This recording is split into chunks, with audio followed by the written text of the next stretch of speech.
For a long time, scientists have believed that any attempt to understand the aging process is futile and any attempt to reverse it is science fiction. That was really until 2013. In this seminal paper, Lopez Oten and team presented the hallmarks of aging. These are 9 biological processes that occur alongside aging and are thought to have causative roles in aging. Now, even though these hallmarks have been criticized lately for not being complete, they have guided the field of biogerontology and aging science for the past decade. And so I thought it might be a good idea to explain them in this video. So first up, we have genomic instability. Throughout our lifetimes, our DNA racks up both mutations and DNA damage, and our chromosomes also experience lesions, aberrations, and mutations too. Young and healthy cells have the ability to recognize and repair this damage. However, our cells lose this ability as we get older. And because our mechanisms aren't perfect, even as we're younger, we still might miss some damage, and this will accumulate the longer we're alive, basically. So basically this leads to mistakes in our genomic information, which is the information that we use to build, repair, and maintain our bodies.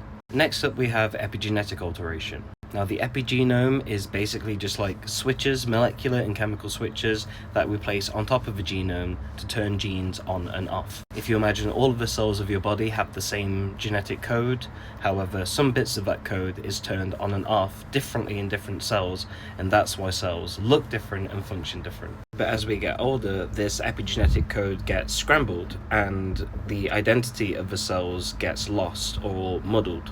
And this loss of cell identity, of course, leads to a loss of cell function.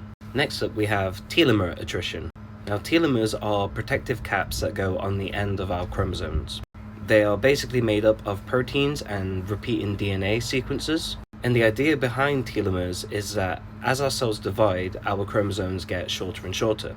And basically the protective caps, the telomeres on the end of the chromosomes, are there to take some of that damage so that our cells can replicate more. Now, of course, these telomeres aren't infinite, and even though there are enzymes called telomerases which can restore the telomere, our cells stop expressing them in adulthood. At least those that aren't stem cells or cancer cells. So eventually our telomeres will shorten too much and our cells will no longer be able to divide, and this is called Hayflick limit, and that leads to a loss of the ability to regenerate as we age. Next, we have a loss of proteostasis, and this basically refers to the correct manufacturing and maintenance of your proteins.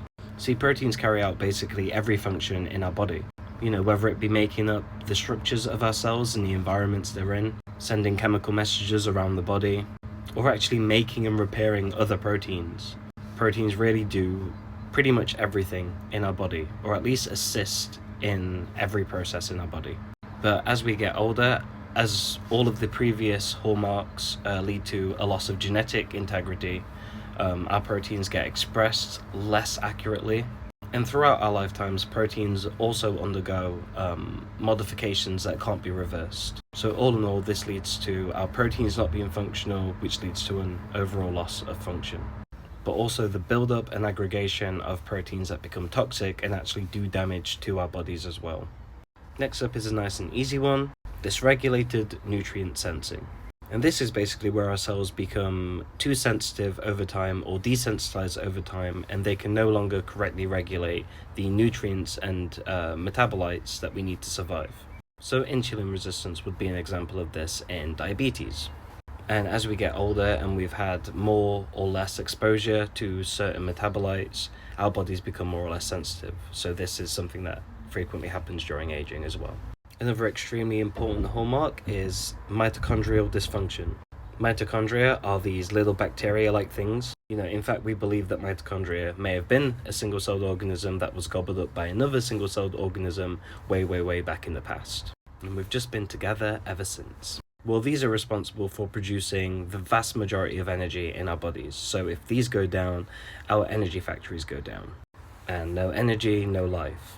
See, mitochondria have their own DNA, and just like the DNA that we have in our nucleus, it is also prone to mutation and damage. And because of the nature of metabolism and the byproducts produced in the mitochondria when it's making energy, the rate of mutation and the rate of damage is far greater in the mitochondria. So this leads to a gradual loss of energy and eventual sickness during aging. Our next hallmark is cellular senescence. As we mentioned earlier, our cells have a limit to how much they can replicate.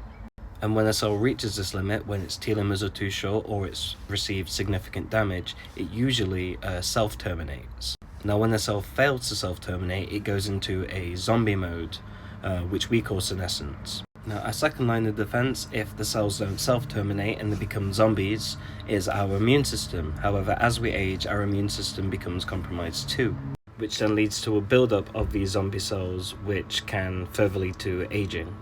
One of the ways in which senescent cells and other cells are said to contribute to aging is altered intracellular communication.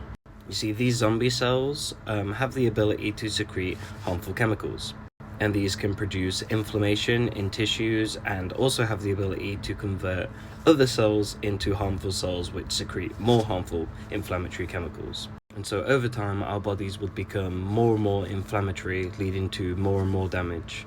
And in fact, we have a name for this process called inflammaging. Finally, and perhaps the result of all of the previous hallmarks, we have stem cell exhaustion. So as the name suggests, stem cell exhaustion is exhausting our supply of stem cells. And of course, stem cells give us our ability to regenerate and create new cells, and without them, we stop regenerating. So that's all 9 hallmarks given by Lopez-Owen et al. Back in 2013. And since then, other hallmarks have been proposed, so as a bonus, we'll go through them now.